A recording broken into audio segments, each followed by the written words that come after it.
C'est parti. Hop,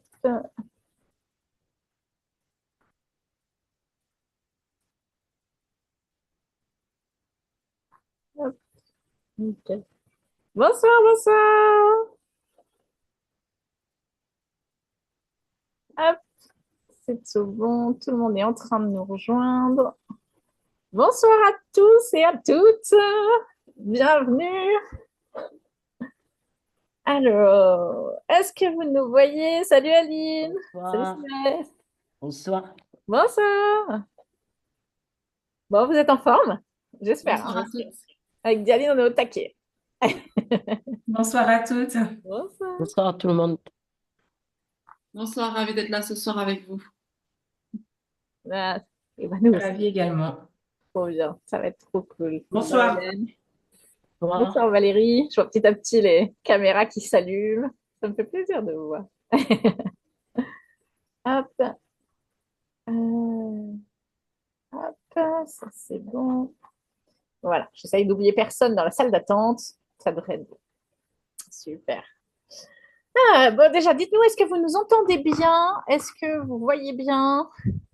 Ouais, c'est Oui, bon? Tout le monde oui, nous oui, reçoit? ça Super, va. ça Ok. va très bien. Bon, bah top. Très bien. Et ben, on est ravis de vous accueillir ce soir pour le deuxième jour du sommet de l'ambition féminine. Ah, C'est merci. cool. Hop, alors, j'accueille. Hop, salut Patricia. Alors, déjà, est-ce que vous pouvez nous dire un petit peu d'où vous nous écoutez, vous nous regardez, où vous êtes? Parce que hier, on avait des personnes de vraiment partout, partout en France. Et des fois, on a des personnes aussi qui sont à l'étranger. Donc, c'est toujours intéressant de voir d'où on est. Alors, Lille, alors Patricia nous dit, elle est en voiture, dans le sud de la France. Valérie qui nous dit coucou de Toulouse. Ok. Ayette qui nous met Montpellier. Ah, il y a le sud en France. Ah non, il y a Françoise de Lille. Hop. Toulouse aussi. Ah oui, Stéphanie, on s'est vu Bonjour. hier. Beaucoup Albi, du sud, le Strasbourg. soleil. Comment? Il y a beaucoup de personnes du sud, donc on va prendre le Ouais, on soleil. va prendre le soleil. Alors, Pau Sud, Avignon, Metz, Montargis. Lot-et-Garonne, Montargis. Ah non, Côte d'Armor. Ah, bah c'est assez éclectique. Nickel. Moi, je suis à Tours et je sais pas vous, nous, on a eu un temps catastrophe aujourd'hui. Une tempête de pluie avec de. Je crois qu'il a plu aujourd'hui pour toute l'année 2025. Comme ça, c'est fait pour une fois. Eh bien, écoutez, on est ravis, ravis de vous accueillir ce soir avec Dialine. Donc, je vais la laisser ensuite prendre la parole pour tout le reste de la présentation. Mais en tout cas, bienvenue. Moi, pour ceux qui ne me connaissent pas, je m'appelle Jessica Londe. J'ai 36 ans et j'ai commencé ma carrière dans le domaine équestre. Moi, ma passion, c'est les chevaux et c'était surtout l'humain à travers les chevaux.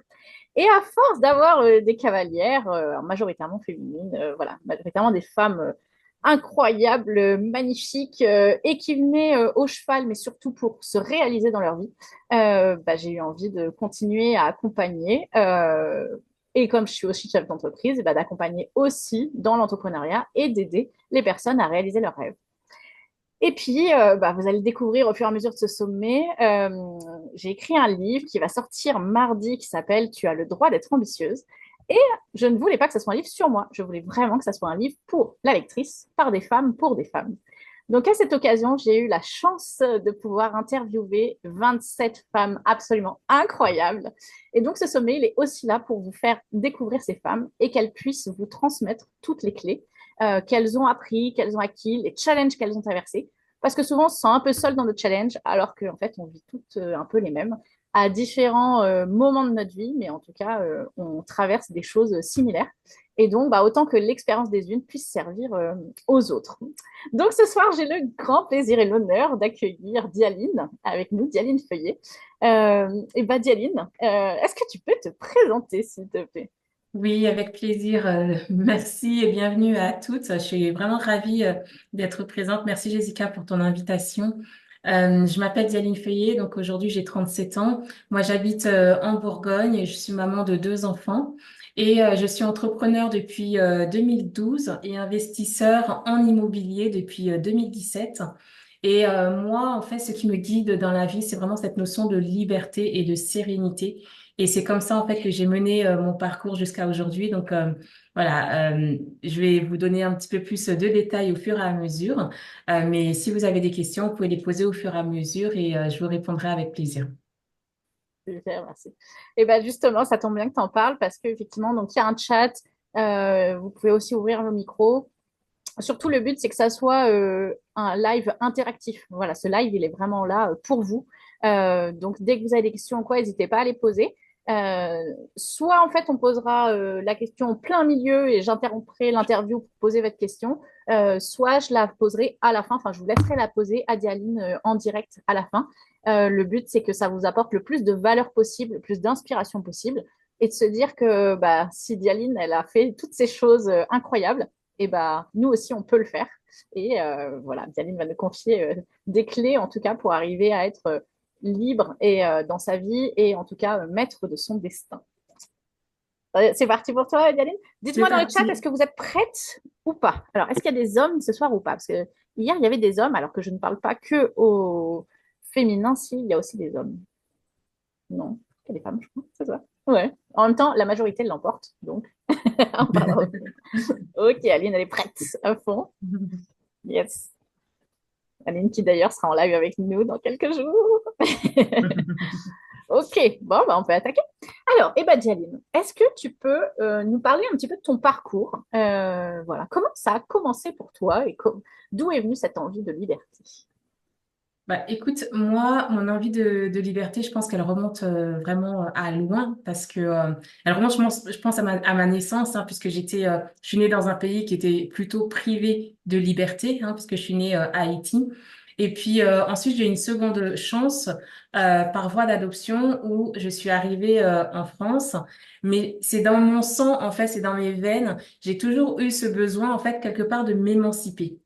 Et c'était tellement fort que je me souviens qu'à mes 14 ans, alors que je grandissais comme une enfant, comme une adolescente tout à fait normale, à mes 14 ans déjà, je demandais à mes parents, je les ai réunis et je leur ai dit, papa, maman, faut qu'on parle et je veux que vous m'émancipiez, je veux devenir une adulte et je veux pouvoir faire mes propres choix. En fait, si tu veux, très tôt dans la vie, j'ai compris que en fait, je suis responsable, je suis la personne qui peut driver, qui peut dessiner ma vie et qui peut faire en sorte que mes rêves se réalisent. Donc, à quel moment ça s'est ancré comme ça? Je pense que c'est au fur et à mesure des rencontres, au fur et à mesure des expériences, mais c'est venu assez tôt et par la suite, en fait, finalement, ça m'a conduit assez naturellement à devenir entrepreneur. Entre les deux, j'ai fait des études et j'ai également travaillé dans le social, puisque mon premier métier, c'est assistante sociale. Et, euh, et c'est très bien, parce que d'abord, je suis tombée dans des bonnes entreprises, avec des bons collègues, avec des bons patrons. C'est-à-dire que moi, je suis pas venue à l'entrepreneuriat par défaut, par dépit, par burn-out, par difficulté relationnelle dans l'emploi dit classique. C'était vraiment un choix. Et cet appel-là de me dire, je sens que la manière dont je suis construite, j'ai besoin d'ouverture en fait. J'ai besoin de marge de manœuvre. J'ai besoin de prendre mes propres décisions et de tracer mon propre chemin. Donc c'est comme ça que petit à petit et de façon assez naturelle, je suis devenue entrepreneur. Et après, j'ai découvert que cette notion de liberté en fait, elle est propre à chacune. Et moi, ce que j'entendais par la liberté, ce n'était pas juste en devenant entrepreneur que j'avais ça. Ce que je veux dire par là, c'est que oui, j'étais coach, d'accord, et j'ai géré également un centre de coworking. Je mettais à disposition des bureaux pour des professionnels qui étaient des thérapeutes qui démarraient leur activité. Et comme j'avais fait une formation de coaching, j'avais aussi beaucoup de consulting. Je faisais énormément de déplacements, je courais partout, je commençais à développer des clients, mais en fait, je me tuais à la tâche, entre guillemets. Je sais pas vous, mais moi, j'étais un petit peu avec cette valeur. Le travail est récompensé, en fait. Si tu veux gagner, il faut travailler. Donc, si tu veux gagner beaucoup, il faut travailler beaucoup. Et du coup, je travaillais jusqu'à un jour avoir un accident de voiture. Et parfois, ce sont des événements vraiment importants qui nous font nous arrêter et reconsidérer de là où on en est. J'en suis où? Je suis en train de faire quoi? Est-ce que ça correspond à ce que je désire pour moi, pour la femme que je suis? Et c'est vraiment à ce moment-là où j'ai remis en question mes croyances, mes besoins, la façon de fonctionner et où, par la suite, j'ai découvert l'investissement, notamment l'investissement immobilier. Donc, mon parcours, dans un premier temps, c'est celui-ci. Et cette prise de conscience, à un moment donné aussi, de se dire, en fait, vous n'avez pas besoin d'attendre d'avoir un accident, de frôler la mort, d'avoir la maladie. Il y a vraiment cet endroit où rien que le fait d'être là, connecté à ce sommet, rien que le fait de vous poser des questions, rien que le fait d'entreprendre dans votre vie, pas forcément créer une entreprise, mais d'être entrepreneur en vous, dans son, rien que ça, en fait, ça aide aussi à savoir dans quelle direction aller sans attendre qu'il se passe le pire. Trop bien. Et oui, pas attendre un accident. Souvent, on fait effectivement, on attend qu'il se passe quelque chose, mais se poser la question, ne serait-ce qu'au moins une fois par an, peut vraiment, vraiment aider. Euh, Ça a été quoi le plus grand défi que tu as rencontré et comment tu l'as surmonté? Bah, investir en immobilier. C'est-à-dire que, en fait, dans le centre que j'avais, j'ai rencontré une thérapeute. Donc, moi, j'étais là à travailler, travailler, travailler, travailler. Et puis, un jour, j'ai rencontré une thérapeute qui, suite à mon accident de voiture, me dit, mais t'as pas besoin de travailler autant. En fait, tu sais que tu peux gagner de l'argent en faisant ton activité, mais en t'épuisant moins. Et elle me dit, et ça s'appelle gagner des revenus passifs. En fait, tu peux gagner de l'argent en dormant. Comment? Donc là, et Comment en ça se fait, fait? comme je dis souvent, ce qu'elle savait pas, c'est que moi, j'adore dormir. Donc, du moment où elle m'a dit ça, forcément, mot-clé, je dors, je gagne de l'argent. Il doit y avoir un truc à creuser à cet endroit-là. Donc, elle m'a expliqué les différents piliers, en fait, et j'ai été chercher par moi-même, où on peut gagner de l'argent de manière passive ou avec de la récurrence.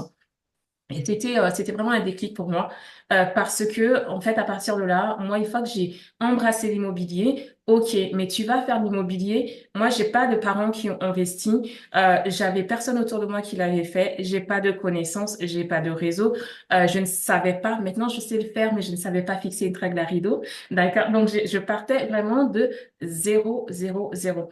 Et une petite nénette, donc là je suis assise, vous pouvez pas le voir, mais je mesure 1,53 m, autant vous dire que c'est plutôt un petit gabarit. Non, c'est Donc, parfait. Moi, je mesure 1,54 m, on est bien, hein. d'accord.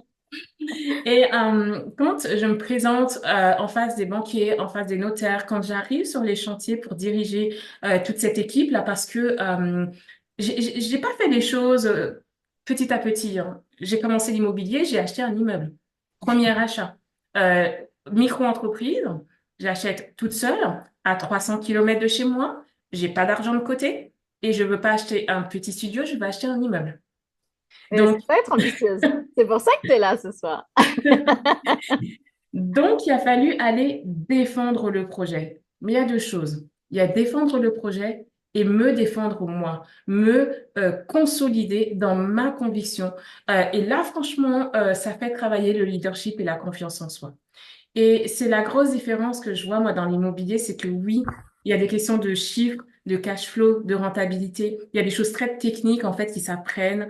Et après, moi, je sais que pour moi, l'immobilier, c'est aussi un chemin de transformation.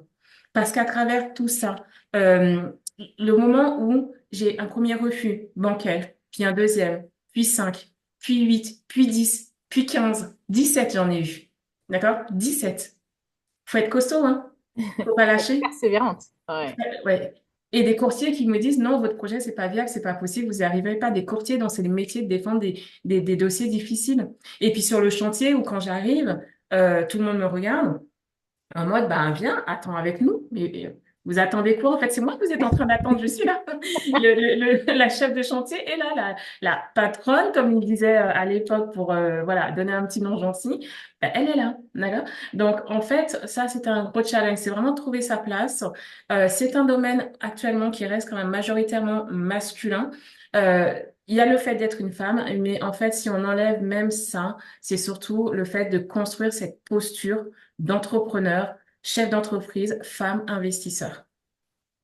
Et alors, comment tu as fait après, enfin, pour encaisser 17 refus, pour avoir des professionnels, comme tu dis, qui te disent c'est pas viable? Qu'est-ce qui Mm. fait que toi, tu croyais? En fait, quand moi je sais ce que je veux et en fait ce que je voulais c'était un oui. Il me faut un oui. Donc, en fait, j'avais pas besoin que plein de personnes me suivent, me comprennent, me soutiennent. Il me fallait un oui. Donc, en fait, moi, ma quête, c'était, je vais chercher le oui. Donc, j'allais toquer à autant de portes qu'il fallait pour avoir un oui. Et pourquoi la stratégie de l'immeuble? Parce que, en fait, ben, moi, c'est vrai que j'ai quand même plusieurs banquiers qui me regardaient avec un air condescendant. Mais madame, vous investissez avec votre conjoint. Mais madame, commencez par un petit appartement. Il y a ni petit ni grand, il y a aucun jugement là-dedans, mais c'était vraiment dans, tu sais, quand on sent la façon dont les gens nous regardent et nous parlent. Surtout quand Et on mesure 1,53 m ou 54. voilà, c'est ça. D'ailleurs, peu importe la taille qu'on fait, justement, c'est dans ce sixième sens qu'on a, nous les femmes, on ressent. Hein. Et en fait, c'était juste stratégique, c'est qu'à un moment donné, au vu de ma situation, soit je vais aller chercher 6 fois un crédit, 6 fois un dossier bancaire, 6 fois un oui, 6 fois des visites, des biens, etc. Pour avoir 6 appartements, soit je fais tout ça, mais une seule fois pour avoir un lot et dedans, il y a déjà 6. D'accord? Donc, en fait, c'était aussi tout ça, toute cette réflexion qu'il y avait derrière. Donc, qu'est-ce qui fait qu'on tient? C'est que quoi que vous êtes en train de faire, en général, il faut un oui, il faut votre première cliente, il faut votre premier fournisseur, il faut votre premier sommet, il faut votre premier amoureux si vous êtes dans la thématique amour, je sais pas. Mais voilà, le premier et puis aussi après, c'est-à-dire que si quelqu'un l'a fait, alors je peux le faire. Il n'y a pas. Si il y a déjà une personne qui a réussi à avoir un oui pour acheter la même chose que ce que je vais acheter, alors ça veut dire que je peux le faire. Donc c'est mon devoir envers moi-même de persévérer jusqu'à ce que je puisse le réaliser. Ah, c'est beau. C'est ce qu'on appelle l'assertivité, la capacité à demander à obtenir un oui, en fait. C'est ne rien lâcher jusqu'à obtenir. C'est magnifique. Et là, C'est on a la ça. preuve en Mm. plus vivante. Et d'ailleurs, il y a Claire qui est en train de nous rejoindre, Claire qui était en live hier, et qui justement, dans son interview, disait son message, c'était fonce et ne lâche rien. Donc elle tombe à point nommé. C'est ça, tout à fait. Il y a toujours ce moment où ça va finir par s'ouvrir et puis bah si on peut pas par la porte, et ben la fenêtre. Si la fenêtre on peut pas, eh bien on passe par le petit conduit pour le chat, le conduit d'aération. Enfin voilà, il y a toujours un endroit où on peut se faufiler. Et si tu devais retenir un moment clé de ta carrière, ça serait lequel et pourquoi? Je pense qu'il y a plusieurs moments clés de ma carrière, mais toutefois, c'est quand même le fait d'avoir donc eu ce premier et ensuite d'avoir pu enchaîner. Il y a des choses qui sont hallucinantes dans l'immobilier.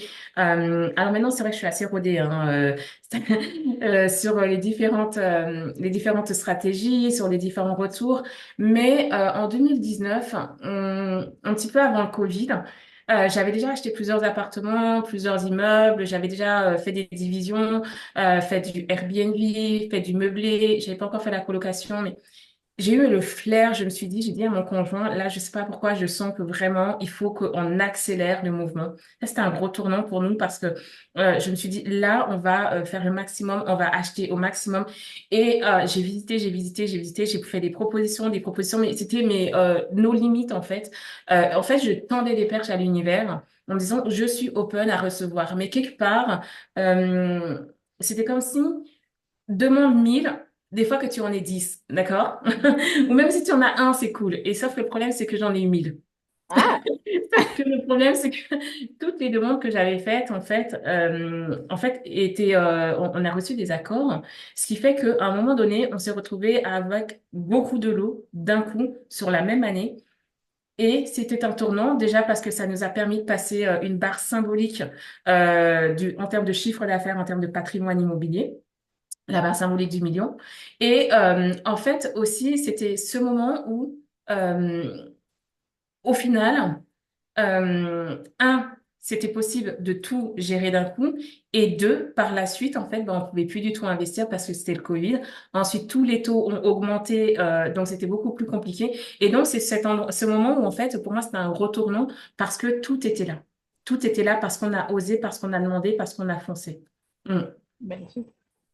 Et si tu avais des tips à donner, justement là, à toutes ces femmes qui sont là avec nous ce soir, qui se disent, bah tiens, oui, moi aussi, j'aimerais bien. Alors, les filles, n'hésitez pas à mettez dans le chat si vous avez des questions ou quoi. Euh, Moi, souvent, ce qu'on me demande pour mes investissements, c'est, oui, mais est-ce que tu n'as pas peur? Et Ouais, mais est-ce que tu n'as pas de problème avec les locataires ou comment tu fais si le locataire ne paye pas? Ça, c'est les questions qu'on me pose le plus souvent. Donc, D'accord. toi qui as acheté beaucoup, beaucoup de lots, euh, voilà. Est-ce que tu as des tips à donner pour dire, Oui. OK, on peut y aller? Alors, déjà, la question des impayés, c'est vraiment une très grande peur et je peux comprendre. En plus, je l'ai expérimenté il y a pas si longtemps, en fait. Non, c'était pas des impayés, c'était de la vacance locative. Parce que j'avais des appartements qui se louaient très bien et bah, là, ça fait quand même avec l'usure, c'est normal. Il y en a deux qui se sont beaucoup moins bien loués et en fait, bah, là, tu dis, OK, comment je compense cette perte de revenus? Mais ça pourrait être des locataires qui ne payent pas en plusieurs années. J'ai pas eu le cas, sauf une fois, où ils pensaient que j'allais me payer sur la caution qu'il avait donnée. La caution et le loyer, ce sont deux choses différentes, d'accord? Donc, c'est important. Les impayés, ce sont des choses qui arrivent, c'est à peu près 3%, d'accord? 3% seulement. Ça fait un petit peu penser à toutes les peurs irrationnelles que nous avons, qui en fait ont tellement peu de probabilité de se réaliser. Cependant, c'est une réalité. À côté de ça, même si c'est peu, eh bien en fait, il y a des garanties, il y a des assurances qui vous permettent en fait de combler ça. Et en fait, que même s'il y a des impayés, vous touchez quand même de l'argent. D'accord? Donc moi, c'est-à-dire qu'aujourd'hui, je n'ai absolument pas du tout peur de l'impayé. Je sais qu'au moindre impayé, en fait, j'ai juste à le signaler et il y a un organisme, en fait, qui va me donner le loyer.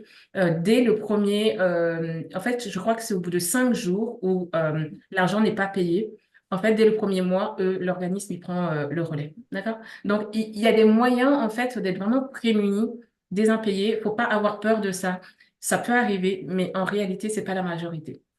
Euh, Pareil pour les dégradations, hein. Il y a aussi des organismes qui prémunissent contre les dégradations.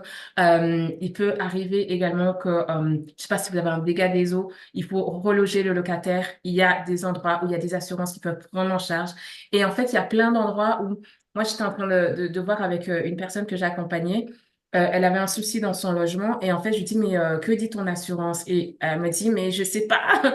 Donc, du coup, elle me donne le papier et en fait, pour moi, c'était une évidence, mais c'est écrit noir sur blanc. Alors, elle me lit la phrase et je lui dis, mais... Et elle était, mais... Et on se regardait comme ça, mais... parce que, en fait, pour moi, c'était juste la réponse à sa question. Et en fait, elle dit, mais pour moi, mais je comprends même pas ce que ça veut dire. D'accord? Mais il n'empêche que même si vous ne comprenez pas, vous êtes souvent beaucoup plus protégé que ce que vous pensez. Et par rapport à la peur de se lancer, ça, c'est quelque chose qui est propre à chacun. Ça peut tenir par rapport aux croyances, par rapport à l'environnement, par rapport effectivement aux peurs des impayés, etc. J'ai aussi dernièrement beaucoup de personnes qui me parlaient par rapport à leur situation financière. Est-ce que je suis assez solide, assez stable? Est-ce que mes finances sont assez saines pour pouvoir investir, pour pouvoir me retourner s'il y a quoi que ce soit? Donc, tout ça, ça se travaille. Moi, ce qui me semble, c'est au vu de mon parcours et au vu du fait que j'ai jamais eu de CDI, en fait, j'ai jamais eu, je suis jamais rentrée vraiment dans toutes les cases. Il y a un taux d'endettement de 35%. Moi, je pense bien autour de 40%. On dit qu'il faut pas faire de crédit conso. J'ai au moins 2 crédits conso qui m'ont servi pour l'immobilier. Enfin, tu vois, il y a plein d'endroits où, en fait, comme je dis, on peut trouver des solutions et finalement, même si ce que je fais, au final, c'est peut-être ambitieux, mais je le fais toujours de manière à sauvegarder ma sérénité. Pareil avec les locataires, j'ai des règles. À quel moment je réponds, à quel moment je réponds pas. Qu'est-ce que je réponds? Comment on fait pour désamorcer une situation qui pourrait s'envenimer? Tout ça, en fait, avec l'expérience, on apprend à le gérer. Et finalement, moi, je trouve que comparé à l'entrepreneuriat classique, eh bien, les problèmes que nous avons à gérer en immobilier, je trouve qu'ils sont plus ponctuels et pour moi, plus simples en fait, Ouais, plus maîtrisable. Ouais, plus maîtrisables. Il y a plus de choses à m'apporter en fait. Mm. complètement. Et du coup, on est là pour parler d'ambition féminine. Alors, du coup, tu nous l'as déjà bien prouvé, mais ça veut dire quoi l'ambition pour toi? Je pense que l'ambition, c'est une qualité, mais il n'y a pas besoin de se sentir ou qu'on nous mette l'étiquette ambitieuse en fait. Et en plus de ça, parfois les gens confondent l'ambition avec d'autres choses. Quand j'étais en emploi et que je voulais plus, quand j'ai créé mon activité et que je voulais plus, en fait, quelque part, surtout quand j'avais créé mon activité, il me fallait plus de clients, il fallait que je passe plus de temps, etc. etc. Et donc, j'ai certaines personnes qui disaient que j'étais vénale. Parce que, en fait, j'avais plus cette sécurité qui me donnait l'argent tous les mois, etc. Donc, parler d'argent, pouvoir se dire, ben, il faut qu'à la fin du mois, je puisse boucler. Il faut que, tiens, ce mois-ci, j'ai gagné tant, 800, alors que, ben, il me faudrait quand même 1500 pour pouvoir vivre et payer tout ce qu'il faut, tout ça. J'ai des personnes que ça dérangeait et en fait, ils me disaient des mots comme vénal, qui ne pense qu'à l'argent ou des choses comme ça. Seulement après, j'ai compris qu'en fait, non, c'est juste que j'étais ambitieuse. En fait, c'est juste que j'ai des projets. Mon rapport à l'ambition, c'est vraiment, il n'y a pas besoin d'avoir ce terme sur soi, mais c'est vraiment quelque chose qu'on est ou qu'on devient. Et c'est une partie de notre personnalité, comme tu es quelqu'un qui est gentil, tu es quelqu'un qui est audacieux, tu es quelqu'un qui aime la déco, et ben c'est quelqu'un qui a de l'ambition, qui a cet élan pour toi-même de construire des choses dans ta vie. Donc, c'est ça le rapport à l'ambition. Et je pense que pour une femme, avoir de l'ambition, c'est quelque part avoir de l'assurance. Ouais. Bah, c'est oser croire en soi et en sa capacité aussi à mener, comme tu dis, un projet, quoi, et à y aller et à aller le chercher.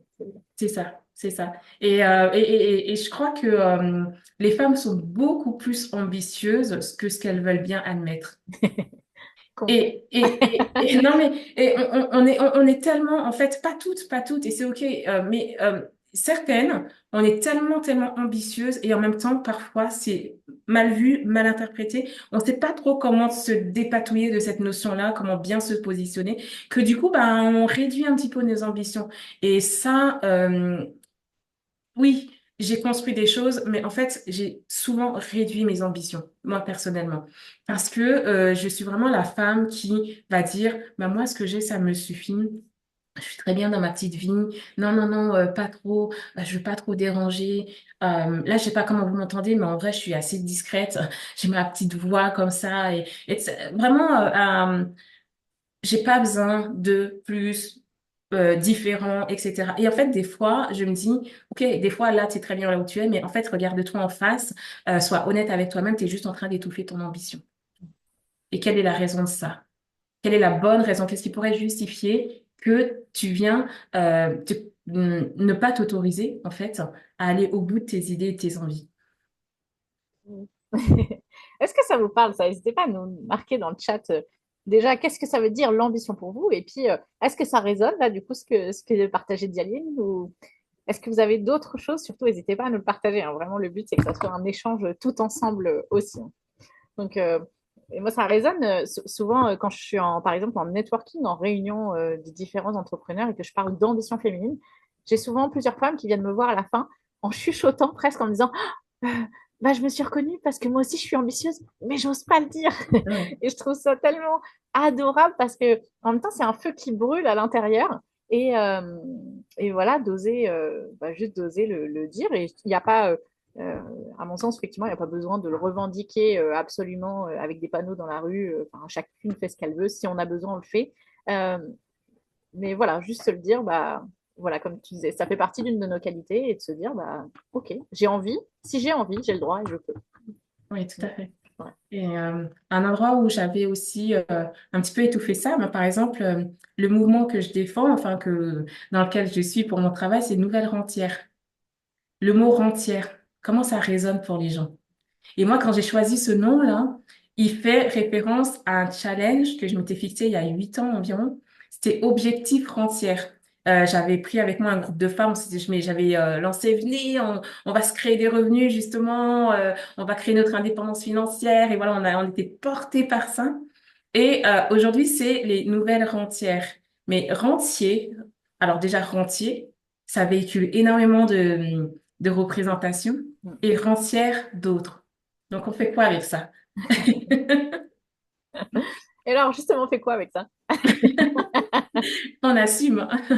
On assume. Non, au début, j'ai pas du tout assumé. Et d'ailleurs, tu le sais, tu es témoin puisque je parlais de rentière incognito. Tu te souviens de ça? Ouais, Je mettais le complètement. mot incognito. Je voulais pas montrer parce que je voulais pas qu'on croie que j'étais mégalo, que je me la pète, etc. Et en fait, derrière, il y a cette histoire de ce challenge, mais il y a aussi rentier, c'est qu'il y a des rentes. Et en fait, il y a plein de femmes qui ont déjà des rentes, en fait, que ce soit par l'immobilier, que ce soit par des placements financiers, que ce soit par un business en ligne, où en fait, il y a des produits qui s'achètent en automatique. Et tout ça, ce sont des rentes, en fait. Donc, en fait, il y a plein de rentières qui sont déjà là. Vous êtes certainement peut-être déjà rentière à un endroit et donc vous ne le savez pas ou vous n'osez pas. Mais du coup, je me suis dit non, ok, là, je prends ma place, j'ose et du coup, toutes les femmes qui se sentent dans cette vibe sont la bienvenue. Magnifique. Euh, Comment tu fais quand tu es face à des critiques ou à des jugements, justement voilà, tu parlais tout à l'heure qu'il y avait des personnes qui t'avaient attribué le titre de vénal parce que tu voulais plus. Comment tu fais quand, voilà, en face de toi, bah, tout le monde n'est pas forcément bienveillant. Là, on parle de personnes malveillantes parce que après, moi, si on me donne des critiques constructives, je suis preneuse. Ça permet de s'améliorer. Et d'ailleurs, il faut savoir être preneur parce que justement, toujours en lien avec l'immobilier, tu vois, par exemple, quand on fait du Airbnb, les gens, ils te notent. Les gens, ils te notent et des fois, c'est des critiques critiques et des fois, c'est des critiques constructives. Ça aide à améliorer la qualité de séjour des prochains voyageurs. Donc, dans la vie, c'est un petit peu ça. Si c'est quelque chose qui va m'aider à améliorer quelque chose, je suis preneuse. Si c'est quelque chose qui est de la critique, même parfois des gens ils vont faire comme s'ils donnent des conseils et en fait c'est juste une manière de faire une critique. Je trouve que c'est trop indélicat en fait comme manière de faire, mais cependant en fait les critiques des gens ça leur appartient. Ça me fait penser un petit peu aux personnes qui me disaient mais toi t'es noire et du coup à l'emploi est-ce que tu as été discriminée? Est-ce que je sais pas en fait. Parce que ça ne me concerne pas, en fait, je me pose pas la question quand je suis face à la personne. Je ne demande pas si elle voit une noire, une jaune, une violette. Je suis là pour défendre des compétences. Et après, si elle a un problème avec ça, parce que j'ai une personne donc que par téléphone, et quand je l'ai vue, j'allais me regarder d'une façon, je dis mais il se passe quoi? Il me dit mais à la voix, sans t'avoir vue, je m'imaginais une blonde aux yeux bleus. Bon, bah désolée, c'est Oui. pas tout à fait ça. Mais ça fait quoi? En fait, donc du coup, les critiques, comme tu ne vas pas y arriver, t'es pas assez ceci, t'es trop cela, etc. Si ça ne m'aide pas à grandir, alors garde ton point de vue. Mais par contre, ça ne me concerne pas. Est-ce que, il y a une femme, alors célèbre ou pas, qui t'a inspiré? En fait, toutes les femmes qui osent et qui agissent m'inspirent, sans exception. Je pensais à ça et j'ai pas un modèle où tu sais parfois on a cette personne et vraiment on aime tellement son parcours, tellement ce qu'elle a mis en place, tellement ce qu'elle a vécu. Et en fait moi j'en ai plein et je pense que ici si je connaissais le parcours des unes et des autres, vous seriez déjà mes modèles et mes mentors parce que il y a plein d'endroits où je pense que vous osez où vous avancez, où vous affirmez, où vous êtes vous-même, ou du moins vous êtes en devenir aussi. Il n'y a pas besoin d'être déjà arrivé, juste le fait d'être dans ce mouvement-là. Et moi, j'admire ça et ça me fait vibrer et j'aime être entourée de ces femmes. Mhm. Magnifique. Bravo. Euh, c'est quoi les valeurs qui te guident au quotidien? La sérénité. La première chose, c'est le calme intérieur, la sérénité. On dit parfois que j'ai une sorte de puissance calme et c'est vrai, j'ai quelque chose où je suis très déterminée, proactive, entrepreneuse, ouais, enfin, Les deux. un des deux. Entreprenante, c'est avec les hommes, mais Non, alors. Mais d'un autre côté, en réalité, je ferais rien qui viendrait ébranler ma sécurité intérieure. Honnêtement, j'ai mis du temps à la construire. Ça me permet d'être apaisée, ça me permet d'être moi-même, de me recentrer. Et, au nom de rien, en fait, ni de l'argent, ni de la célébrité, ni de des paillettes de je ne sais quoi. En fait, tous ces trucs-là, je vais le faire parce que j'aime, ça me fait vibrer, ça me fait du bien. Mais il faut que ça me permette d'être moi-même, d'avoir mes temps calmes, d'avoir mes temps hyper cosy ou mes temps en famille, etc. Ça, c'est très important pour moi en termes de valeurs. Mm. Et du coup, c'est ce que tu transmets aussi à tes filles? Oui, d'abord, elles sont toutes petites actuellement, mais pour le moment, ce que je leur transmets, c'est aussi beaucoup le fait d'avoir confiance en elles et qu'elles sont uniques et qu'il n'y a pas à se comparer, parce que notamment ma plus grande des deux, elle commence à l'école là, et des fois, je sais pas, c'est comme s'ils se comparaient un petit peu, il se passe des choses comme ça, et voilà, voir la beauté en chacune. Mm. Mais le fait de croire en soi, c'est surtout ça, croire en soi. Et puis, même si les autres, parfois, ils vont dire, oh, toi, t'es comme ça, nanani, nanana, nanana. Et toi, comment tu te sens? Et sois affirmé dans tes choix et dans qui tu es. Et si tu avais un conseil à donner à une femme, par exemple, qui hésite à suivre ses rêves, qui a des rêves et qui se dit, bah, j'ose pas, ou c'est peut-être trop tard, ou peut-être que je vais pas y arriver, Oui. ça serait quoi ton conseil? Bah, ça dépend comment je suis, dans quelle phase je suis. Si je suis dans une phase un petit peu provocante, on va dire, tu sais, pour vraiment à confronter un petit peu, parce que ça m'est arrivé en fait d'abandonner mes rêves, je lui dirais, bah alors ne fais rien. Parce que moi, ça m'est déjà arrivé, je sais ce que c'est que de pas aller au bout de ses rêves, de lâcher, de ne plus y croire, de perdre espoir. Et du coup, je lui dirais, ne fais rien. Si là, tu as des doutes, tu as des peurs, tu as du mal à avancer et vois ce qui se passe. Vois ce qui se passe et accepte ce qui se passe jusqu'au bout. Et très probablement qu'elle se sentira pas très bien.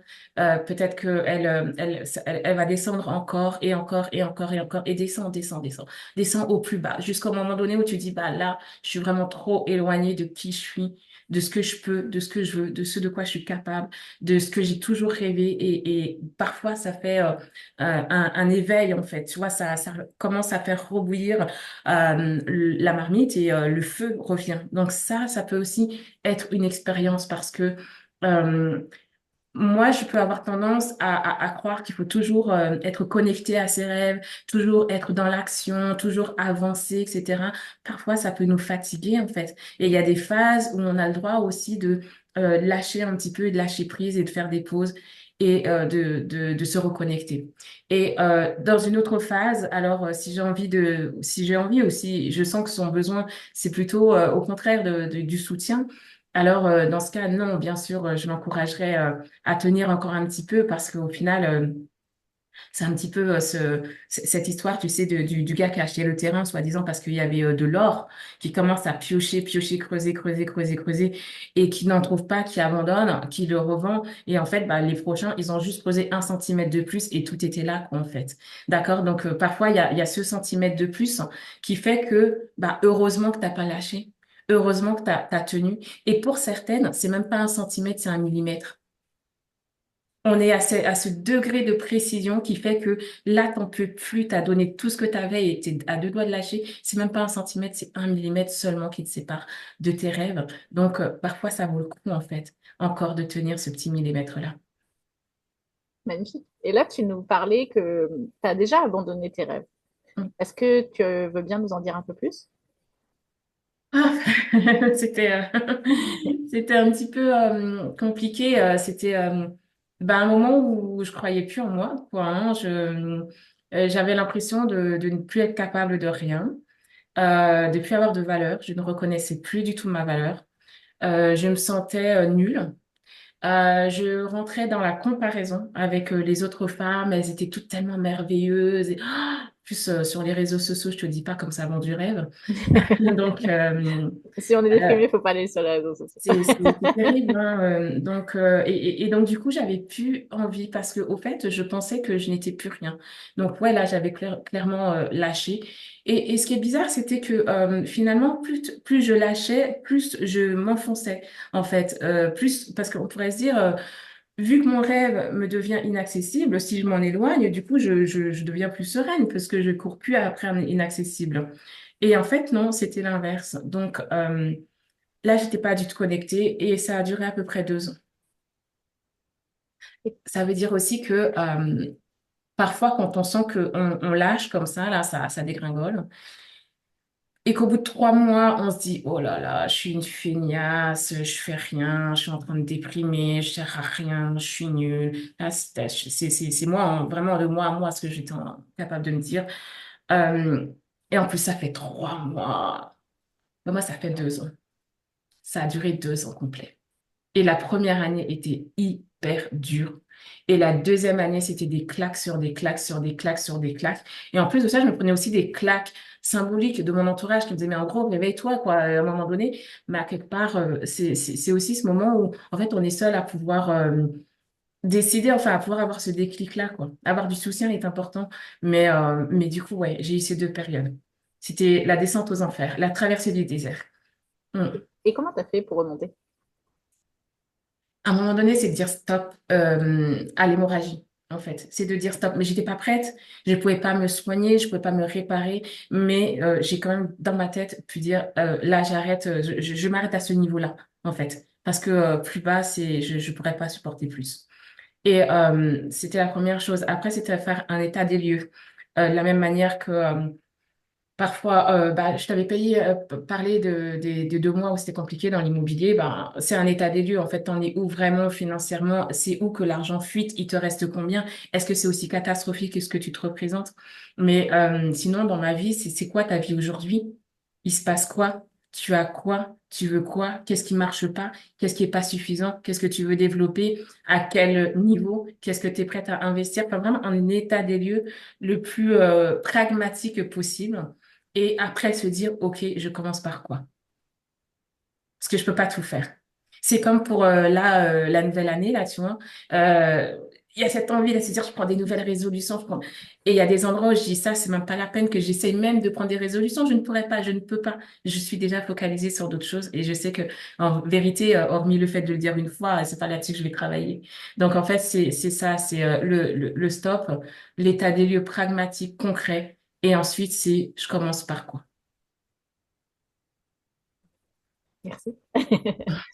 N'hésitez pas, hein, si vous avez des questions, surtout, n'hésitez pas à les poser parce que c'est passionnant ce que nous partage Dialine. Donc, si vous avez vous aussi des questions, surtout, on est là pour ça, hein, il n'y a pas de problème. Oui, n'hésitez pas, j'aurai plaisir à vous lire et à vous répondre. Euh, Comment tu arrives à équilibrer ta vie pro avec tes ambitions et ta vie personnelle? Alors, de mieux en mieux. De mieux en mieux parce que aussi je prends conscience, déjà, j'accepte la femme ambitieuse qui est en moi, mais finalement ce n'est pas un gros mot. C'est tout à fait OK, c'est une femme qui veut avancer. Et aussi, alors là je suis en couple, contrairement à quand j'avais fait mes démarrages. Alors, je sais pas, ce serait intéressant de savoir comment ça résonne pour vous, si vous êtes en couple ou si vous souhaitez l'être. Mais il y a vraiment ce moment où je me dis, en tant que femme indépendante, comme je me vois, comme je veux être, euh, j'ai pas besoin de gagner autant ni gagner plus que la personne avec qui je suis. Ce n'est pas une compétition, mais je souhaite que cette personne avec qui je suis n'ait jamais la charge de se dire si jamais, je sais pas, pendant longtemps, comment dire, on manque d'argent, eh bien, je suis seule à supporter et il faut que je le supporte vraiment aussi longtemps que nécessaire. Ça veut dire que moi, dans ma trajectoire, donc dans ma vie personnelle, hein, donc amoureuse, j'ai aussi en tête de me dire, je veux être le moteur de sérénité de mon conjoint, notamment de sérénité financière que quand il avance, il puisse se dire, bah, si un jour elle a besoin, je peux combler. Mais en fait, si lui, un jour, il a besoin, est-ce que moi, je peux combler? Parce que ça, c'est quelque chose qui repose sur ses épaules aussi. Il y a ce côté de se dire, euh, c'est pas juste du chacun pour soi, c'est juste qu'en fait, finalement, chacun est capable, chacun peut. Ça crée un certain équilibre. Donc, dans le côté privé, je gère ça en continuant à développer mon indépendance pour moi, mais aussi pour l'autre. Après, je suis une férue de travail, je travaille très très fort, mais je suis assez bien organisée, j'avoue. Donc, j'ai des temps de travail et des temps, notamment enfin, jusqu'à présent c'était les jeudis, maintenant c'est les mercredis, mes mom time, mes journées mom time, donc des temps de maman, ça je n'y déroge pas. C'est des journées complètes, c'est juste moi, mes filles et ma famille, donc pas de rendez-vous, pas de voilà. Quand je travaillais sur cette notion de liberté, ça veut dire quoi pour toi avoir cette liberté? Pour moi, ça allait à travailler l'équivalent de 2 jours et demi par semaine. Ça veut pas dire, par exemple, lundi, mardi, mercredi matin, hein. Ça peut être lundi, vendredi après-midi, tout ça. Mais dans ma tête, mon rythme parfait, c'est l'équivalent de 2 jours par semaine, 2 jours et demi par semaine. Et mon conjoint, il se moquait de moi en disant, mais en fait, toi, tu travailles 6 mois et tu te reposes 6 mois. Mais ça me convient parfaitement. Il n'y a pas de souci, c'est un rythme de marmotte. Et ça me va, en fait. Voilà. Donc, comment je gère ça? En étant organisée, en créant mon indépendance pour moi, mais aussi pour ma famille, et en ayant des temps vraiment pour ma famille spécifiquement, notamment mes mom time qui sont non négociables. Mm. Je suis sûre que ça fait rêver beaucoup de monde de se dire, oh, je peux travailler 2 jours et demi par semaine et le reste passer à faire ce que je veux. C'est possible. Ça demande certaines modalités. Et d'ailleurs, c'est pas toujours ce à quoi j'arrive tous les mois ni chaque année, hein. J'y arrive pas forcément à chaque fois, mais en tout cas, c'est mon idéal. Et je sais que c'est possible et je suis capable. En tout cas, moi, c'est ce que je veux croire. C'est magnifique. Mm. Et en plus, c'est un super exemple parce que je ne sais pas si tu connais les chiffres et j'ai creusé justement pour l'écriture du livre sur l'indépendance financière des femmes. Et du coup, ce qui ressort beaucoup dans les études, et notamment auprès de l'INSEE, c'est que souvent, en fait, dans les couples, l'argent de l'homme va servir à financer le crédit de la maison et les investissements. Et le salaire de la femme va servir à financer les courses, les frais courants. Et lors d'un divorce, il y a 31% des femmes qui sombrent vraiment sur le niveau de la pauvreté, en fait. Parce que finalement, leur salaire n'a pas servi à investir. Et en plus, souvent, elles se retrouvent avec la charge des enfants et une pension alimentaire qui, malheureusement, ne comble pas. Donc, c'est hyper inspirant ce que tu partages parce que finalement, c'est une solution pour la liberté des femmes aussi. Il y a aussi des Complètement. femmes qui restent prisonnières d'un mariage qui ne les rendent pas du tout heureuses par peur du manque d'argent, puisque finalement, leur revenu n'a jamais servi à les honorer. Mais c'est exactement ça. En fait, si vous sentez l'appel, n'hésitez pas à investir. Parce que même moi, en fait, au début, j'investissais et mon conjoint, mon partenaire, me regardait en mode, fais ton petit truc. Parfois, les hommes, en fait, ce que je disais à une amie, parfois, j'ai l'impression qu'ils sont d'accord, comme si on avait besoin de leur accord, mais admettons, pour que leur femme crée leur activité. Elle a sa petite entreprise, elle a sa petite boîte, elle a sa petite activité. Elle est sophrologue, elle fait du coaching, un truc comme ça. Ça, c'est OK, tu vois, on peut le dire. Mais si cette femme, elle investit ou qu'elle gagne autant ou plus, d'accord, qu'elle est ingénieure ou qu'elle a un truc là-haut, c'est pas pareil. Ça vient pas chercher les mêmes choses. Et là, je discutais avec une amie investisseur et son conjoint, lui, n'investissait pas du tout. C'était compliqué pour lui de se dire, ma femme, elle est investisseur. Elle a investi sur elle, elle a investi dans de la pierre, etc. En fait, en gros, son avenir financier matériel, il est assuré avec ou sans moi. Donc oui, effectivement, investir sur soi, la question de l'argent dans le couple. euh, Moi, quand mon conjoint me regardait investir au début, c'était ouais, ta, ta, ta. Après, il a vu que ça fonctionnait. Au final, il s'est dit, OK, c'est pas mal ton truc et tout. Donc après, c'était en mode, viens, je veux bien investir un petit peu avec toi. Mais en même temps, lui, c'était pas son truc. Donc je m'occupais de tout. Il venait, il signait chez le notaire. Et après, je lui dis, bah, est-ce que tu veux visiter quand même, savoir qu'est-ce que tu as acheté, tu vois? Donc voilà. Mais euh, à un moment donné, je lui dis, OK, je veux bien qu'on investisse ensemble, mais il y a une seule condition, c'est que je puisse continuer à investir de mon côté toute seule et que toi, tu continues à investir de ton côté seul si tu as envie. D'accord. En aucun cas, je ne pourrais envisager d'avoir que des investissements tous les deux. C'est juste pas imaginable ça ne rentre pas dans ma vision de mon indépendance et aussi de la relation que je veux construire avec cette personne qui, finalement, et pour moi, c'est deux choses différentes, hein.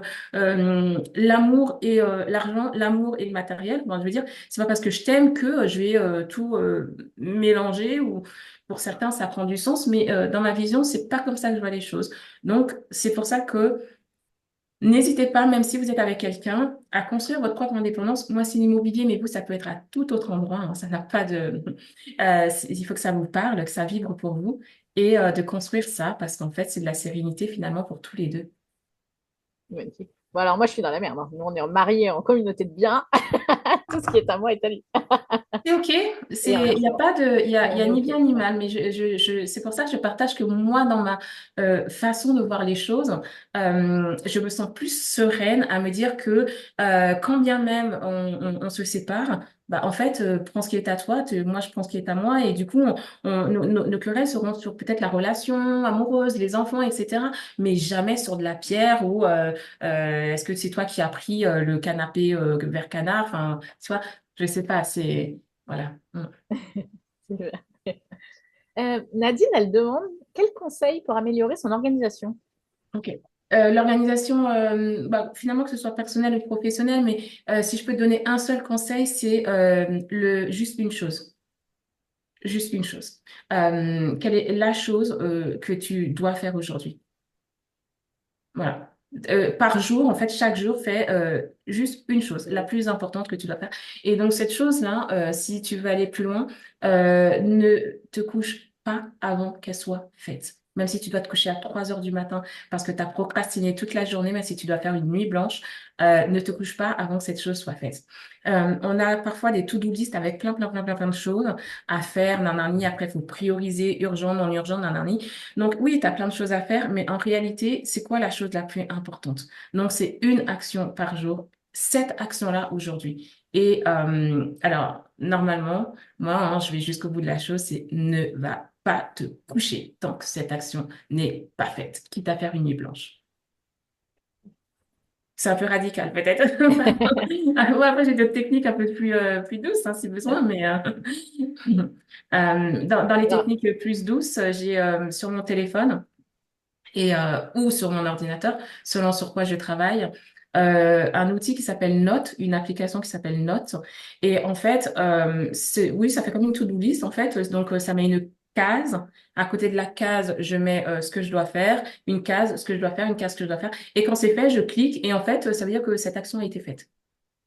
Voilà, donc ça m'aide à savoir en fait en gros où est-ce que j'en suis par rapport à ma liste d'actions et si j'ai pas forcément tout fait, je peux me coucher. Je peux quand même aller me coucher. super.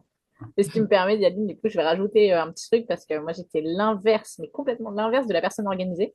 Euh, Moi, je travaille très bien dans l'urgence, je suis très créative, donc l'organisation, j'avais vraiment la sensation que ça allait me brider. Et je me retrouvais, mais avec 3000 trucs à faire par jour. Je faisais des to-do list qui étaient interminables, que je ne terminais jamais. Et ce qui m'a beaucoup aidé, moi déjà, c'est de faire le point, de me dire, OK, pendant une semaine, je vais noter tout ce que je fais, mais tout, mais même je notais mes pauses pipi, tout, je caressais mon chat, je le notais. Et de regarder, bah, en fait, finalement, qu'est-ce qui a de l'impact dans ma vie? Qu'est-ce qui a vraiment, qui est essentiel dans ma vie? Et je me suis aperçue qu'en fait, 80% des choses que je les faisais pour être, enfin, qui m'occupaient. Ça me prenait du temps, ça me prenait de la charge mentale. Et au final, ça n'avait quasiment aucun impact. Ou un impact négatif. Donc, du coup, bah, j'ai fait le choix de dire je fais du ménage et j'élimine ces 80% qui finalement n'ont aucune importance. Alors, je me suis aussi rendu compte que oui, mais si j'élimine 80% de ce que je fais, panique à bord, mais qu'est-ce que je vais faire de mes journées? Donc, j'ai dû aussi travailler là-dessus sur, OK, je peux faire autre chose dans la journée ou je peux aussi ne rien faire. Ou, voilà.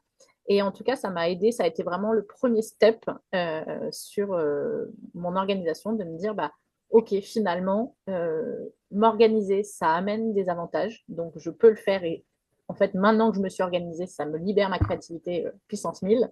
Et bah, finalement, ce que je fais a de l'impact et du résultat dans la vie et m'amène vers mes objectifs et vers mes rêves, et non pas, je sais pas, j'ouvrais des courriers, je m'obligeais à répondre à des courriers, je sais pas, je recevais des courriers par exemple de Pôle emploi. C'est quoi vos besoins de main-d'œuvre l'année prochaine? Alors qu'à chaque fois que j'avais fait appel à Pôle emploi pour trouver des collaborateurs, ils me disaient, ben non, dans votre domaine, on n'a personne. Bon, bah, par exemple, ça, c'est le genre de choses que je ne fais plus. Il y a des dossiers que je m'oblige à refaire que je ne fais plus. Euh, voilà, il y avait plein de trucs où finalement, je le faisais parce que ça faisait bien et que je croyais qu'on attendait de moi ça. Et finalement, ça m'a énormément soulagée. Donc voilà, du coup, je rajoute ce petit truc. Et comme Ouais, je ça, te bah, effectivement, remercie quand du tu élimines une partage. grosse partie, bah, après, le truc que tu dois faire, effectivement, ça a de l'impact. Et donc ça, c'est, comme tu disais, faut le faire. Et moi, par exemple, qui n'aime pas trop l'organisation, même encore aujourd'hui, enfin, j'aime de mieux en mieux, mais effectivement, les choses plus difficiles, le truc à faire, je le fais le matin, en fait. en première tâche. Comme ça, c'est fait. Et après, tout le reste de la journée paraît beaucoup plus facile. Oui, mais complètement. Mais ça, ce que tu dis, ça me fait penser on m'a dit un jour que, en fait, il y avait deux profils. Soit tu es un profil global, soit tu es un profil détail. Et parce que moi, de base, je suis plutôt bordélique, pas très organisée et tout, et ça me va très bien. Et d'ailleurs, je le suis dans ma vie perso. Oh non, je peux pas être partout organisée, ordonnée, tout ça. Mais du coup, je suis globale dans ma vie perso et ça me permet de lâcher du lest. Mais j'ai appris à être détail dans la vie pro. Alors, c'est quoi la différence? Global, c'est vachement bien parce qu'en fait, au final, c'est des personnes, tu leur dis l'objectif à atteindre et elles vont le faire. Bon, elles vont trouver le moyen de le faire. Elles vont être pour le coup avoir de la créativité, ça peut partir dans tous les sens, du moins donner l'impression, mais en fait Bien l'objectif sûr. il est là et elles ont juste besoin de savoir à quoi je dois arriver. Le détail, c'est quelqu'un qui va, tu donnes l'objectif et en fait elle va dire mais compte tenu de cet objectif, combien de temps me sont alloués, de quels outils est-ce que je dispose, de quelle méthode, tu vois, donc vraiment aller dans le détail pour en fait arriver au résultat aussi, mais pour le coup, il faut qu'elle soit drivée en fait. Et du coup, dans le domaine professionnel, c'est juste que moi, j'avais fait ce choix de me dire en fait, je pense que je serais plus efficace dans le domaine pro à certains endroits. euh, D'aller sur plutôt du détail, mais en réalité, c'est plutôt l'efficacité qui est importante plus que l'organisation. En fait, organisez-vous comme vous voulez, tant que vous ressentez que vous êtes efficace dans le résultat que vous voulez obtenir. Parce que ce soit détail ou que ce soit global, l'important, c'est d'arriver au résultat. D'accord? C'est l'efficacité qui prime avant même la manière de s'organiser parce que même les personnes les plus bordéliques ont une organisation qui leur est propre et qui Exactement. fonctionne. Et qui fonctionne. Donc, Je comprends. Moi aussi, j'ai des piles sur mon bureau et quand mon mari cherche un truc, je dis ah mais si parce que c'est dans telle pile sous tel truc. Ça c'est une marche. organisation qui t'est propre et qui fonctionne. Et c'est pour ça, c'est plutôt l'efficience qui est à rechercher. Est-ce que ça t'aide, Nadine, du coup? Ouais, super. Alors, c'est quoi le prochain grand rêve que tu aimerais réaliser? Euh, Grand rêve, bah là en fait, j'aimerais bien tripler, tripler mon patrimoine immobilier et lancer plus fort le mouvement des nouvelles rentières et déménager à l'étranger. Hmm. Dans quel pays? Je sais pas encore. Je sais pas encore. Je suis ouverte. J'ai un petit peu voyagé, mais il me reste tellement, tellement d'endroits à voir et je sais pas, j'ai envie de tout découvrir et mais en gros tout me va. Une fois que il aura décidé ou je sais pas ou une fois qu'il y a un signe, j'y vais, je me pose pas de questions. J'avais déjà fait l'expérience en 2021, j'avais rendu l'appartement. D'ailleurs j'étais ouais SDF plusieurs mois, SDF dans le sens premier sans domicile fixe parce que j'avais ce projet de partir à l'étranger justement. J'avais rendu l'appartement, j'avais une valise dans ma voiture, c'est tout. Et c'était direction le Portugal à cette époque. C'était mon rêve, le Portugal. Et on a dû faire demi-tour parce que bah, finalement, on a dû dire au revoir à deux proches qui, l'un est parti, l'autre était en maladie, etc. Et suite à quoi, j'ai dû rester en France. Mais comme je n'avais plus rien, plus d'endroit où loger, et ben pendant plusieurs mois, en fait, ben, j'allais d'endroit un à endroit en attendant de pouvoir trouver un autre lieu fixe. Mais du coup, ce projet de partir à l'étranger, il n'est pas nouveau et ça fait partie de mes grands rêves. Voyons. Et pour celles qui nous regardent, c'est quoi la première action simple qu'elles pourraient faire pour les rapprocher de leur rêve? Tout dépend quel est leur rêve. Mais la première action qui me vient, qui n'est pas forcément une action simple, mais qui est une action, je pense, qui peut être efficace, c'est qui es-tu quand tu as ce rêve réalisé? D'accord? Qui tu es quand tu as ce rêve réalisé? Quelle femme tu es quand tu as ce rêve réalisé? Et du coup, agis comme cette femme est déjà. L'identité. D'abord, l'identité, Ce qui tu serait es. ça. Ensuite, qu'est-ce que tu fais? Et ensuite, qu'est-ce que tu es. Mm. Bon, c'est tout. Et si tu avais un message à transmettre, voilà, aux femmes qui nous regardent aujourd'hui, qui vont nous regarder, qui vont lire le livre, ça serait quoi ce message? Euh, En fait, je pense que moi, je vous dirais, c'est hyper pragmatique en fait comme message, mais créez votre indépendance financière parce que c'est une clé de la liberté et vous n'êtes pas des petites choses fragiles. Vous n'êtes pas des petites personnes. Vous n'êtes pas des femmes avec tant de doutes que vous ne puissiez plus avancer. Bien au contraire, il y a une guerrière, alors plus ou moins active, plus ou moins calme qui est en vous, mais voilà, vous êtes déjà des leaders, vous êtes déjà des guerrières, vous avez déjà vous êtes déjà relevé de tellement de choses, de tellement d'épreuves, vous êtes hyper résiliente, vous êtes responsable, vous êtes habitué à faire des choix et qu'on ne décide pas pour vous. Donc, en fait, ça, je vous dirais, utilisez tout ça pour donner vie déjà à la plus grande version de vous-même, hein, si c'est votre souhait. Et puis, surtout, dans le chemin que vous allez faire pour le devenir, pour votre avenir, etc., moi, je vous conseille vraiment, surtout dans ces temps-là, pensez à votre indépendance et votre sécurité, votre autonomie financière. On est dans un monde où ça peut avoir un impact et finalement, c'est pas juste l'argent pour l'argent, les sous pour les sous.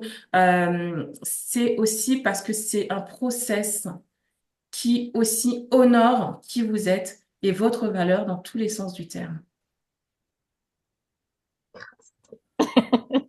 J'adore, merci.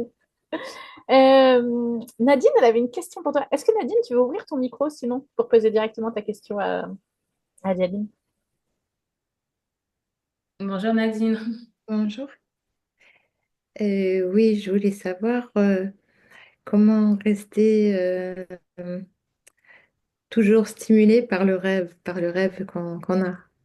Comment avoir toujours le moteur qui soit de grande vitesse quoi, pour Est-ce que, toucher à quelque chose. est-ce que par rapport à cette question, tu as envie de nous partager ton rêve ou est-ce que tu préfères le garder et que je te réponde de ma façon, moi? Je vais le garder. D'accord. Euh, Comment toujours rester stimulé par ce rêve? La première chose qui me vient, c'est, hormis ce qui est à l'intérieur de nous, mais c'est aussi ce qui est à l'extérieur de nous, c'est-à-dire notre environnement. Je pense que l'environnement, il peut avoir un impact sur notre motivation à atteindre ce rêve.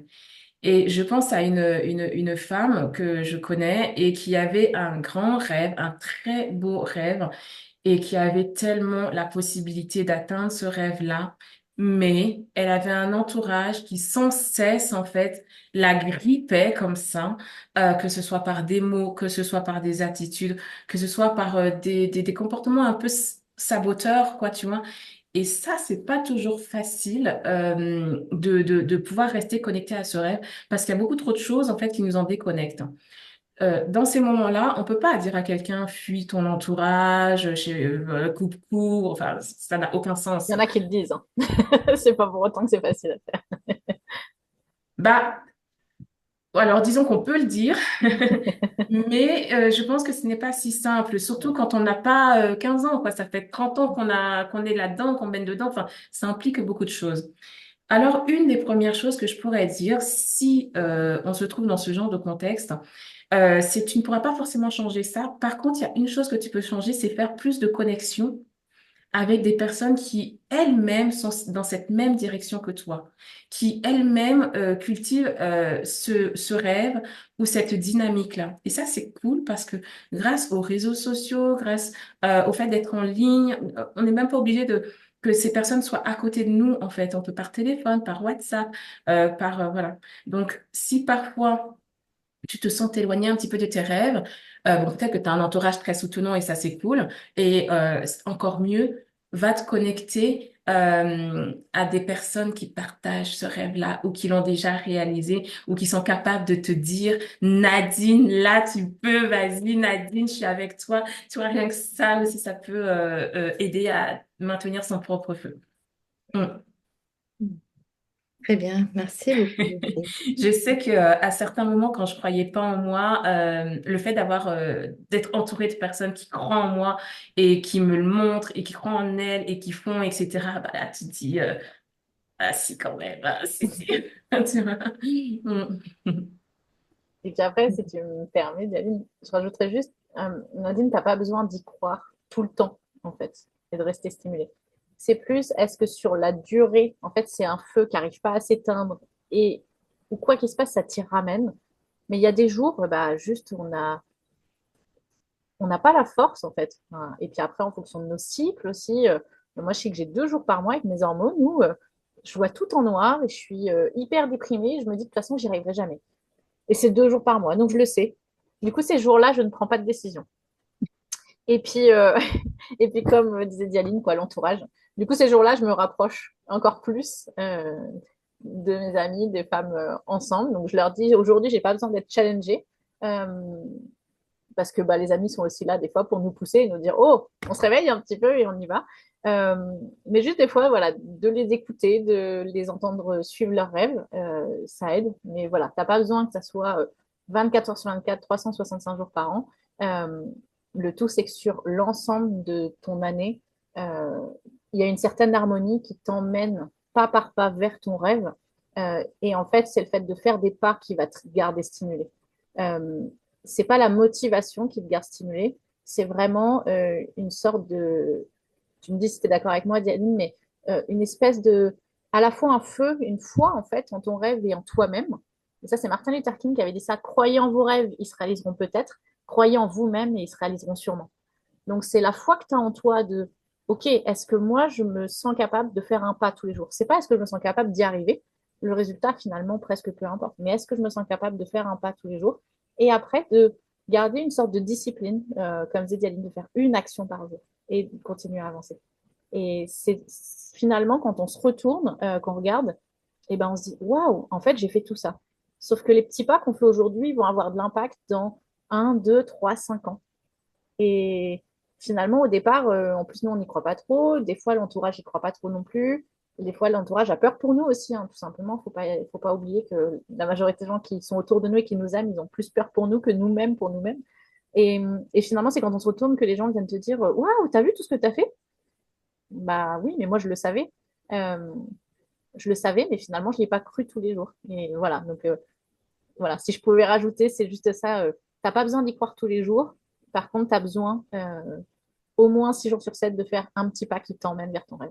Et ça, au final, ça fera la grande différence. Ouais, mais c'est tellement ça. Mm. Et aussi abandonner ce fameux mythe de l'hyper-performance. Évidemment que non, on n'est pas tout le temps au taquet. Évidemment que oui, là, on est pimpé, qu'il y a l'énergie et après, on va être, je sais pas, moi, en pyjama et au calme et machin. Donc, non, il n'y a pas besoin d'être tout le temps au taquet, d'être tout le temps connecté à son rêve, etc. Et l'autre chose, c'est qu'il n'y a pas toujours besoin d'un pourquoi, d'un truc si fort qui est ta mission, tout ça. Moi, je sais que au démarrage, j'entendais ça et ça me bloquait un petit peu. Parfois, le pourquoi, il est tellement fort, il est tellement présent, mais parfois, il vient en chemin. On se met en chemin et il vient.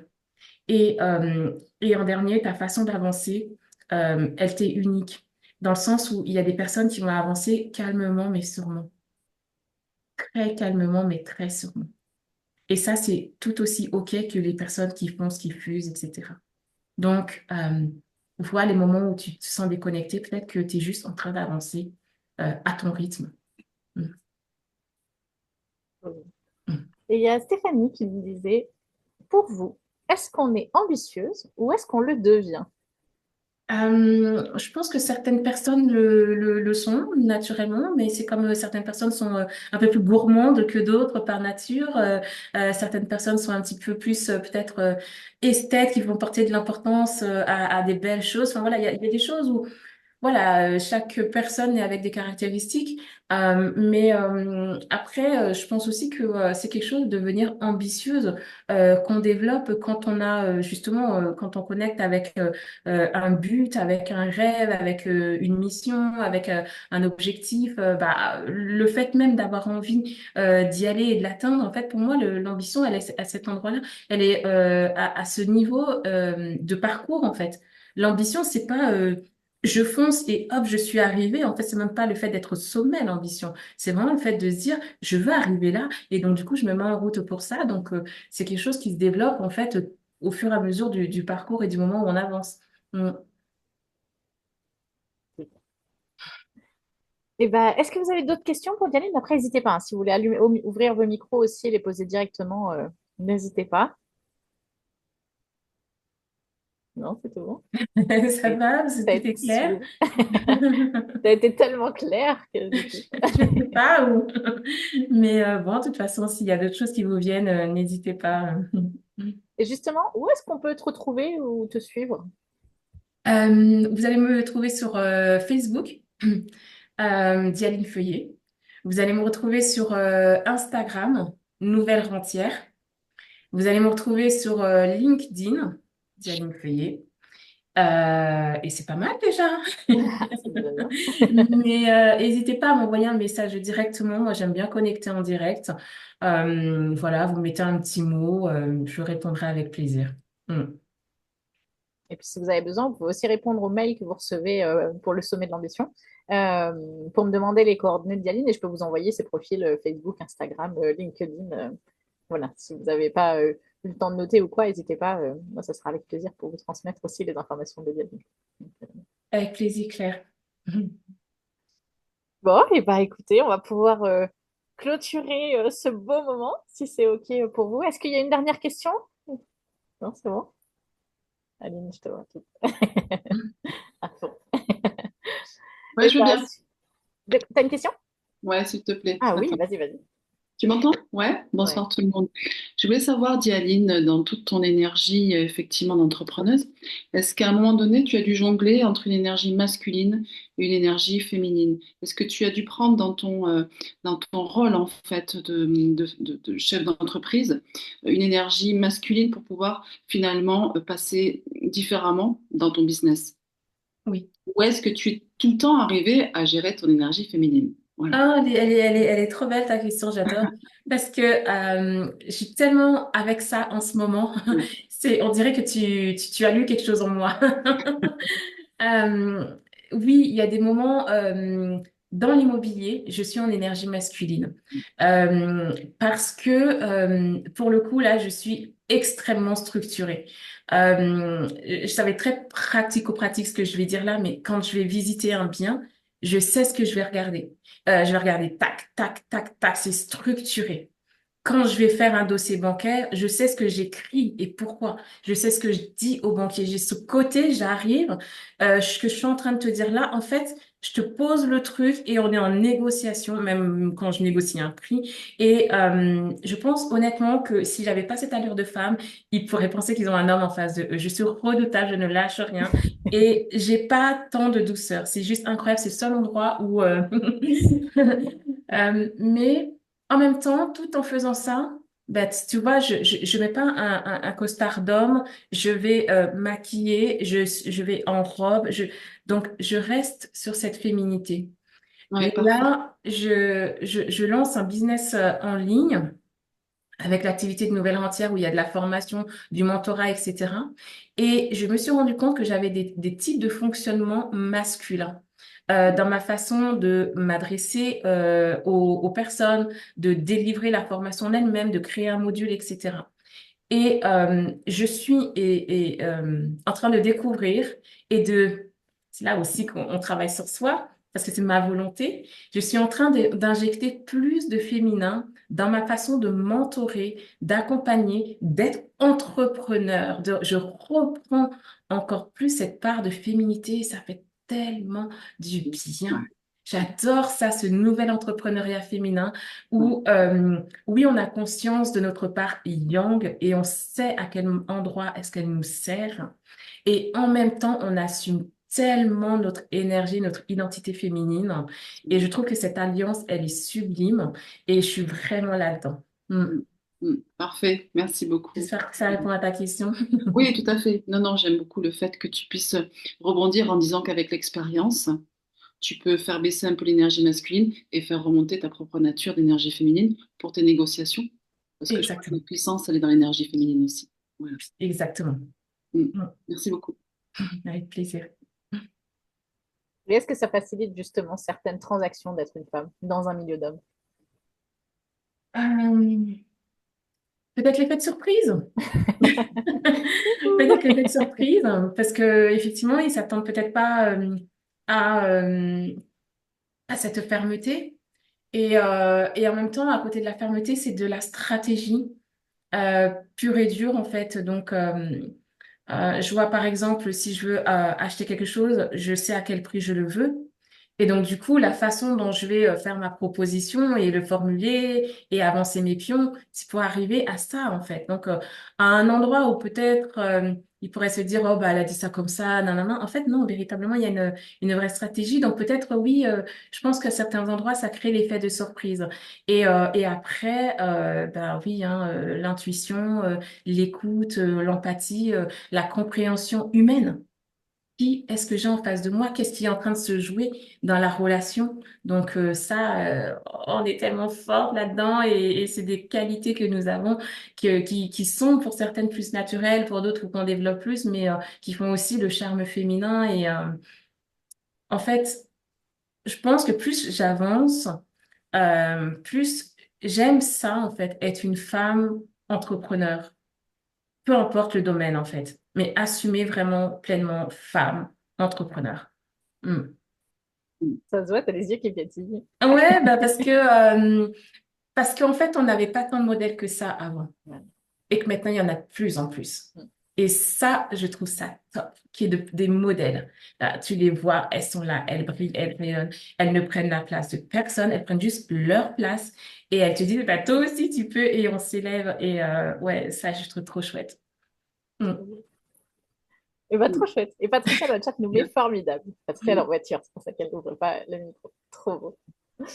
Et d'ailleurs, bah, je rebondis juste sur ce que tu as dit parce que j'en ai pas parlé hier, mais tu parlais de l'entourage. Et d'ailleurs, si vous voulez rejoindre un groupe bienveillant, j'ai une communauté Facebook qui s'appelle Tu as le droit d'être ambitieuse. Justement, c'est un endroit où on peut partager et voilà, en toute simplicité et être entre eux des femmes qui se comprennent et où il n'y a pas de jugement ou quoi, et où on a le droit d'exprimer aussi ses émotions, ses difficultés, ses challenges.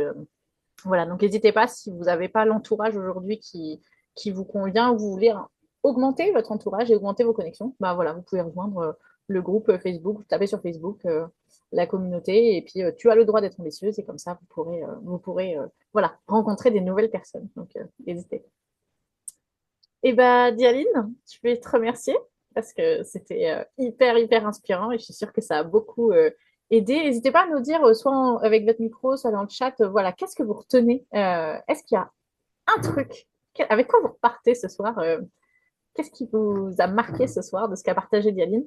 Et, euh, et est-ce que vous êtes prête à réaliser vos rêves et continuer sur le chemin? Oui, je serais curieuse de savoir, pour celles qui ont envie de s'exprimer, que ce soit par écrit ou par oral, avec quoi est-ce que vous repartez, s'il y a quelque chose de spécifique qui vous a marqué. Pour ma part, ce qui m'a marqué, c'est vraiment ce sentiment d'être comme à la maison, mais dans le sens où je sais pas pourquoi, j'ai l'impression que derrière les écrans, il y a celles que je vois et celles que je vois pas, mais j'ai l'impression qu'il y a que des femmes puissante, mais le mot puissante dans le sens leader, des femmes indépendantes, des femmes qui, je sais pas, qui ont des histoires et je sais pas, il y a une énergie incroyable, je trouve. C'est énergétique, ce que je dis là, c'est de la vibration, c'est du ressenti. Ça ne repose pas sur des choses matérielles, concrètes, A plus B, mais je trouve qu'il y a vraiment une très belle vibration et Jessica, ta communauté est vraiment sublime en tout cas. Mm. Ben, c'est notre communauté à toutes, hein. Je comprends. Et Patricia, elle retient faire son one thing par jour. Ok, super. Est-ce que les filles là qu'on partagé, Aline, est-ce que tu as un truc avec lequel tu repars? De ce qui s'est dit ce soir, Ouais. moi j'aime beaucoup l'autonomie financière. Effectivement, elle a parlé d'autonomie financière pour pouvoir quand même réaliser ses rêves. Ça donne de l'élan, ça donne une sécurité intérieure très grande et ça permet un épanouissement en toute sérénité en fait. Un épanouissement où on est sur le prendre soin de soi déjà avant de vouloir prendre soin des autres. Et voilà, moi c'est ce qui m'anime aussi. L'autonomie financière, c'est une sécurité pour les femmes entrepreneurs à l'heure d'aujourd'hui. Et voilà, mais toujours avec un état d'esprit de contribution, évidemment. C'est se sentir pleinement rempli, pleinement ancré, pleinement centré pour pouvoir développer ses grands rêves. Voilà, et ça n'appartient qu'à nous. Voilà, et elles sont en nous. Et on est à sa place. Et on peut, voilà, on peut s'émanciper à partir effectivement de cette sécurité qui pour moi est quelque chose d'important aussi. Donc je rejoins tout à fait les concepts de Dialine que j'ai beaucoup apprécié ce soir. Ouais, voilà. Merci, Aline. Et d'ailleurs, on se retrouve d'ici quelques jours. Oui. C'est attends, Samedi. C'est quand? Samedi, 12h30. Samedi, 12h30 avec Aline. Est-ce que tu veux nous parler très rapidement de ta conférence, voilà, pour que les femmes qui soient là puissent savoir de quoi on va parler?